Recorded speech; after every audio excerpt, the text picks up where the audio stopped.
دعا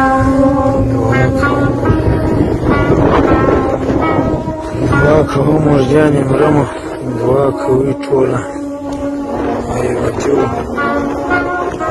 دعا کوه مورجانې مرمه دا جمله هم په حقیقت بدله شوه. رب تعالی دې ستاسو جنتونه نصیب کړي، ستاسو مورکۍ ته دې الله د زړه صبر ورکړي. مورې تاسو ټول مې یادېږئ. دا هم هغه جمله وه چې دې ځوان د ویډیو په اخر کې وویله.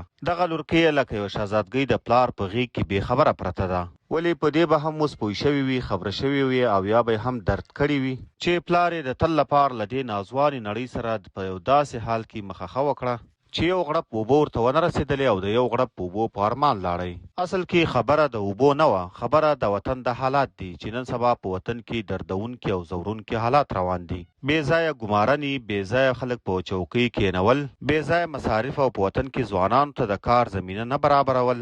دا هر څه د دغو پایله وه چې دغه ځوان یې د مرګ تر خولې راورسول او د تل لپاره یې په ډېر یو غمجن حالات کې له خپلې معصومې لور او کورنۍ څخه جدا کړ.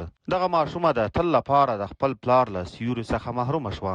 دا یوازې هغه پیښه وه چې دې ځوان د خپل د مرګ په وروستیو پیښو کې د خپلې کامرې په سترګه ریکارډ کړې وه. خپلې کورنۍ او ټولو افغانانو ته یې پکې یو دردونکی مسیج پرېښی و او داسې نور سلګونه، زرګونه، لکونه بلکې میلیونونه نورې پیښې به هم شوي وي چې د کمرې په سترګه نه دي ریکارډ شوي او افغانان ترې بې خبره دي. او دا هغه کورنۍ غړي به لا په تمه وي چې زموږ د کورنۍ ځوانان به کور ته راځي. د دې ټولو پیښو یوازینی مسؤل په وطن کې موجوده نظام دی چې مشر یې امیر المؤمنین دی. لا تیر جمهوري نظام څخه زموږ هسې هم ګیله نشته، ځکه چې هغه د پردو راوړل شوی نظام و او په افغانانو تپل شوی و. خو دا چې موجوده نظام دا د افغانانو په قربانیو، وینو او هڅو باندې راغلی دی او د اسلام په نوم یې په دې پاک او سپېڅلې خاوره کې سپینه جنډه اوچته کړي. دوی مجبور او مکلف دي چې خلکو ته روزي ورکړي، خلکو ته حقوق ورکړي او دا خلکو د حقوقو دفاع وکړي. الله تعالی دې په دې ځوان ورحمیږي. کورنۍ، مورجانې او بچو ته یې د زړه صبر غواړو.